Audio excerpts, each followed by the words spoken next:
Hi folks, Dave, the Honest Audiophile. This is the Juzear Z Reviews Defiant, and these are my Honest Audiophile impressions. I want to thank HifiGo for providing the Juzear Z Reviews Defiant for review. To greatly appreciate it. HifiGo, you rock. Alright, so the Juzear Z Reviews Defiant. This is a collaboration between Juzear and YouTuber Z Reviews, and it will set you back $100 from your bank account. It has a hybrid configuration, 1 dynamic driver and 3 balanced armatures, 32 ohms of impedance, 109 decibels sensitivity, and a frequency response range of 20 Hz to 20 kHz. The Juzear Z Reviews Defiant comes in this nice box. You do get 2 different colors. You get the jade green color, and you can also get this like more rainbow color. We have the green one in for review. You get a picture on the front, a little bit of branding, and some specs on the backside. Sliding off the sleeve, and you're greeted by a black box, and then taking off the box, which actually is rather tight, you're greeted by a little piece of paper that has Z Reviews' logo and some more branding. And then you would have an area for the IEMs to sit and for your accessories. Now, the accessories that are provided, you get some paperwork. You also get a cleaning cloth. And you get a little Z Reviews stand, which is kind of cool. It's an acrylic stand. I do appreciate this, even though I would never use it, over the usual Wafu stuff that gets included. So I'd rather have a Z Reviews logo than one of those other items that get sent often. So anyways, the other accessories that you get is a carrying case. Very nice carrying case. Hard shell. It does say Juzear on it. Nice zipper, definitely going to protect, and it's roomy enough to hold the Defiant along with some accessories. As you can see here, you get a bag.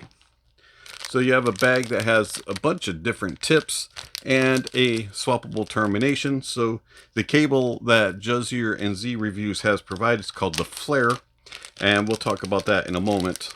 But you do get swappable termination for it, and then you get all of these different tips. Now the tips, it's a nice inclusion that they include a lot of tips, but unfortunately the tips just didn't work for me. So you do get some 10 mark foam tips, which are nice tips, but I just found that they didn't really sound very good with the Defiant. And then you get some of these grape olive shaped tips, which again are nice tips. They feel okay and they look okay and they're comfortable. They just didn't sound very good with the Defiant. And then you also get some clear ones. And I found that just all the tips just didn't really seal in my ear very well. And they were fairly comfortable, but again, it just didn't mesh very well with the Defiant. And then you get the Juzear Defiant along with the cable that I discussed, which was the Flare cable. Now, the Flare cable is very nicely built, connects with 2-pin, and it has a nice ear hooks. There's good tension on them, just about the right amount. And they're a little bit on the thicker side, but not so thick that they're messing with my glasses or being uncomfortable, and not so thin that they just feel flimsy. They have a very nice build to them. Nice and rubber to the split. It does twist just a little bit right here at the split, so I do wish that it was a little better controlled right there, but it's not bad. And then you have a cinch that actually stays in place and works very well, and then a nice thick weave, and it terminates into 4.4 or 3.5, and you have a locking swappable termination which spins on nicely and holds it so that when you do pull the terminations out of an amp, you're not losing your terminations and connections, as some swappable modular cables can be a little bit loose in that area. I do like the locking ones better. So the cable, very nicely built. is well controlled. It does have just a little bit of that issue with the twisting rate at the split, but other than that, it's pretty well controlled. Overall, for a cable that you can purchase on its own for about 40 bucks, very, very nice cable. All right, the Juzear Z Reviews Defiant is very nicely built. For 100 bucks, they feel very premium. For its price tag, they're a little bit on the thick side, not too bad. I do like the little bit of branding that is on each of the faceplates.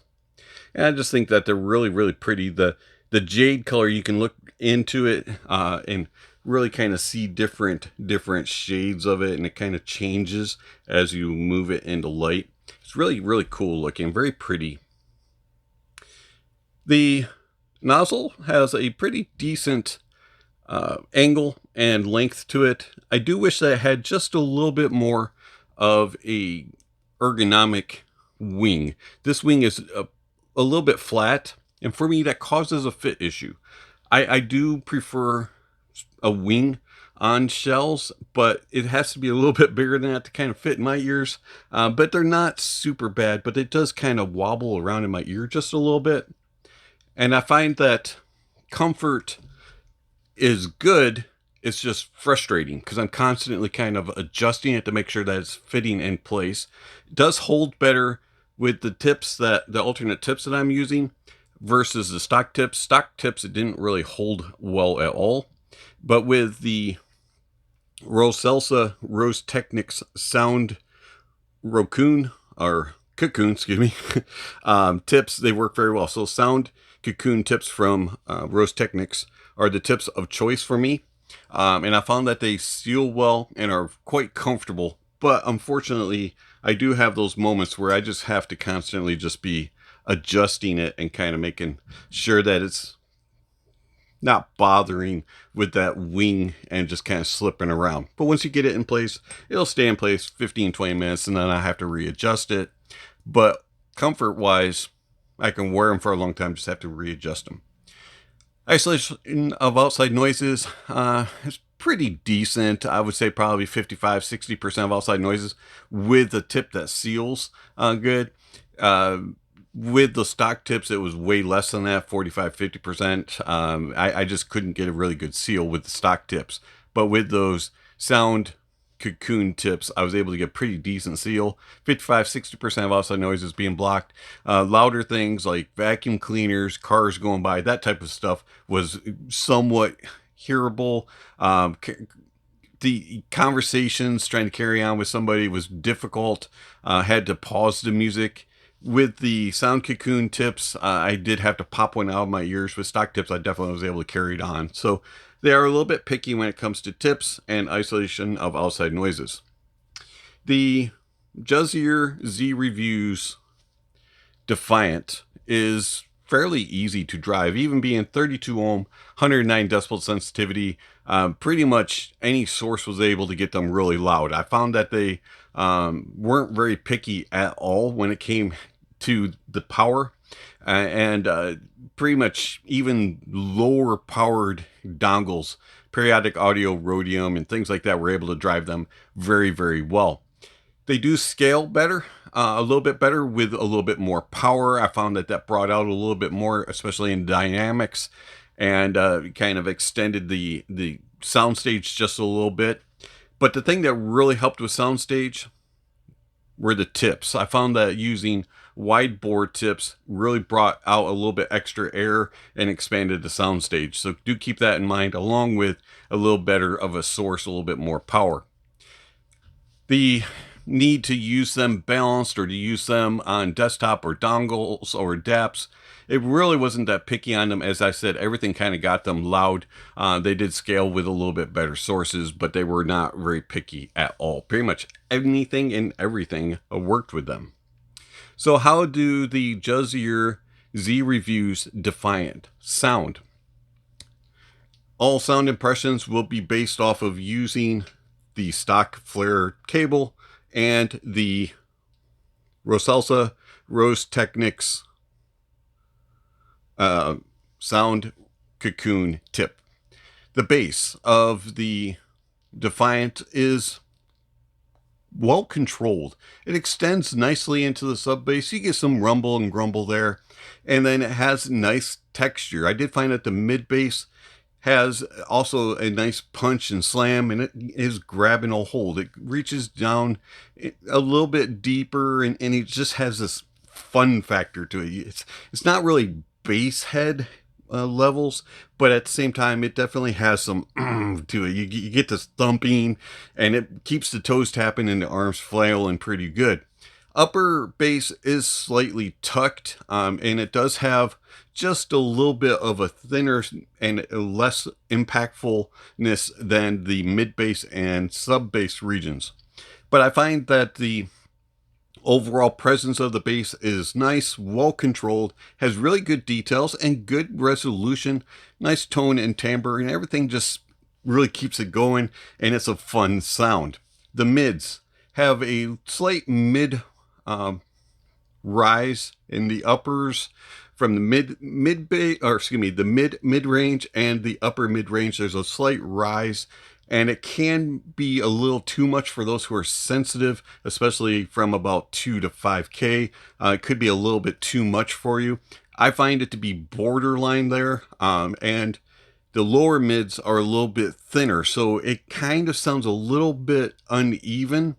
And so if you're on some tracks, especially like acoustical tracks with vocals, can sound a little bit unbalanced. But for the most part, everything sounds fairly evenly close to balanced.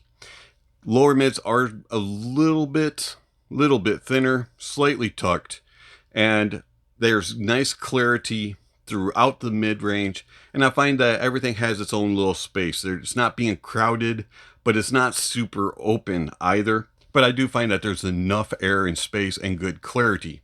Just like the bass, the tonality is nice. Where it rises in the upper ranges, that area can at times sound just a little bit metallic, and can have just a little bit of a twinge of just unnaturalism, but that's kind of few and far between. It kind of depends on the source that you're listening to and the music. Going into the treble, the lower treble has more energy and a little bit more sparkle and a little bit more just zippity-doo-dah.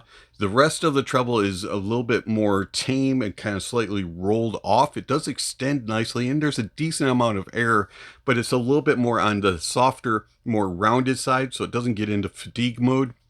And then right around 12 to 15K, there's a little bit of a rise to add some air back in and a little bit of sparkle. And at times that area can just sound a little unnatural because it has this dip going to it. And where that dip is, it just kind of doesn't sound quite even. And so it brings the treble to sound just a little bit on the peaky side at times. And like the mids, it kind of depends on the source you're using and also the type of music that you're listening to. But overall, I find that the treble has for the most part, a mostly natural tone and timbre. Just can get a little bit unnatural in those peaky areas. And I also find that it has good details and resolution, and the air and the space and the clarity is nice, just like the mids. The soundstage of the Defiant is interesting because the Defiant stage is just kind of normal sounding when it comes to the soundstage. It's not really that big, and it's borderline intimate, cozy. It has a very smaller sounding stage, kind of average-ish. It does okay telling you small, medium, and large venues, but you never really get that grand, large size. And then depth-wise, it's not really that deep either. It has a couple of rows, but it's not a super expansive, large, deep, wide type of stage. It's kind of like all right here around you. But it does a pretty decent job within its imaging. Again, it's not anything super precise and accurate. It's not like pinpoint, but it's in this neighborhood, and it's, you know, a pretty small neighborhood. When it tracks things across the stage and places things, you can follow things around. If you have a stage that has a lot of instruments on it, it can get a little bit confused and a little bit muddled. But if it's somewhat of a more smaller group size, you get some nice layering, and you can tell when drums are in the back and guitars are in the middle and the vocalist is in the middle, and if things change positions, you can follow it along. It's just not the most precise and accurate, when it comes to its imaging and layering. Details. Unfortunately, this is one of the areas in which the Defiant is somewhat underwhelming. It does okay. You're not going to be like, man, I'm really missing details. But at the same time, you're not really going to get all of the details. And you're definitely not going to be exploring new details. It's just adequate when it comes to detail retrieval. It's not really anything spectacular in that price point. And then also in the resolution, it's okay until you get into those upper mids and treble regions, and then things become a little bit gritty, a little bit grainy sounding, and there's a little bit too much shimmer at times, especially in the treble regions. And even though it's resolving what details are given, it seems like it kind of misses a little bit of bite and edge. It's trying to be a little bit too rounded, a little bit too smooth, non-fatiguing sounding, and it can just be a little bit, I don't want to say lackluster, but a little underwhelming when it comes to the details and resolution. This is not really a technical IEM. Tone and timbre is good. Just has those moments where the peaks are in the upper mids and in the treble regions. It can throw things off and sound just a little bit unnatural, especially with strings and percussions can sound a little bit off at times as well. And some brass and woodwind instruments can have a little bit of moments of, Other than that, I really do enjoy the Juzear Z Reviews Defiant.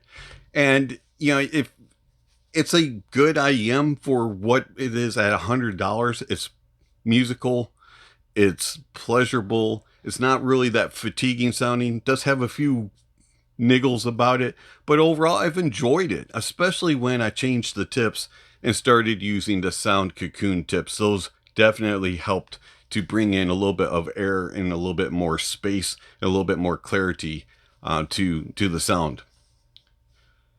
How does it compare to a couple other IEMs and its price point? So first you have an IEM that's been around for a while, and that is the TruthEar Hexa. Now the TruthEar Hexa is like the brighter, more aggressive, more neutral, analytical, clinical sound of the Defiant. So you have nice extension into the sub bass, you have good mid bass presence, and you have nice body and note weight throughout with a more piercing, more forthright presentation of the details with a little bit better resolution, a little bit bigger of a stage, and a little bit more precise imaging and placement. But the Hexa isn't really an all-around listen, and a lot of people probably won't find it to be pleasurable. They're going to find it to be a tool to really dissect the music, and it's more neutral, more of a stage monitor type of listen. The note weight is not quite as thick as it is on the Defiant, and it is a little bit more of a direct, distinctive, forthright presentation of the details and resolution. So if you're looking for something that has a little bit more energy and a more clinical side of listen, I would look at the Hexa. The Defiant would definitely be the more approachable, listenable, more fun, and just relaxed type of presentation. And then another IEM within its price point that has a lot of differences, but also some similarities, and is only a single dynamic. That is the DUNU Kima 2. Now the DUNU Kima 2, heavier. They're made of metal. They definitely are built differently, and they have a different fit to them. Using the DUNU SNS tips, they insert farther, but you still get a good seal. The DUNU has slightly better isolation of outside noises. Sound-wise, though, the DUNU has a more natural, accurate tone and timbre. It's a little bit of a more fullness, a little bit more of a accurate note weight and body. Does not have the fun factor in the bass, but it's more precise and accurate with its details and resolution and keeping things separated in the bass. And then the mids have a more presence about them. They sound more accurate and true when representing all of the instruments. They don't have those peaks, especially with strings, brass, and woodwind instruments. And then in the treble, those instruments also sound a little bit better, including the higher reaching brass instruments and percussions. There's a little bit more bite and edge and crispness with the DUNU Kima 2. Soundstage is a little bit more open, a little bit wider, and has a little bit better imaging accuracy. And the details and resolution are better on the Kima 2 as well. So the Kima 2 definitely is more of the stage monitor and more of the natural, neutral presentation. Whereas the Juzear is more of the fun, relaxed approach to listening. So the Juzear Z Reviews Defiant. I like this. It's something different. It's definitely not a technical, neutral presentation, but it's also not a basshead presentation. And it's also not something super clinical, gonna just roast your ears with details and all the information. The Juzear Defiant is one that you can just pop in your ears. Don't be picky with it. It's not for being nitpicky. It's for just enjoying the music and enjoying the moment and relaxing. It's a good, just everyday carry listening IEM. And I really do enjoy it, and I think highly of it. It's a good little IEM. I'm rather impressed. It's totally different than what I expected from Z. I thought that he was going to tune something bassy and it was going to be a thumper, and it's not really a thumper. It's a well-controlled thumper. There we go. So, the Juzear Z Reviews Defiant. I like it. It's been Dave, the Honest Audiophile. Thank you for watching, and I'll catch you on the next video. Speaking of next video, somewhere on screen, subscription links, notification bells. If you haven't already, check those off. Don't forget to give a thumbs up or a thumbs down to the video. Check out all the links down below. There's all kinds of information down there regarding how you can contact the channel, follow the channel, support the channel. All that kind of stuff is listed down below. And if you're interested in supporting the channel, I want to point you to that area. There's all kinds of ways that you can do that. It'd be greatly appreciated. You can do it through Patreon, YouTube memberships, and one-time gifts. I want to thank everybody who has given to the channel. It's much appreciated. Check out all the links down below. There's all kinds of other information, music recommendations, gear recommendations, all that kind of stuff is listed down below. And lastly, don't forget to enjoy the music, and that honesty is the best policy.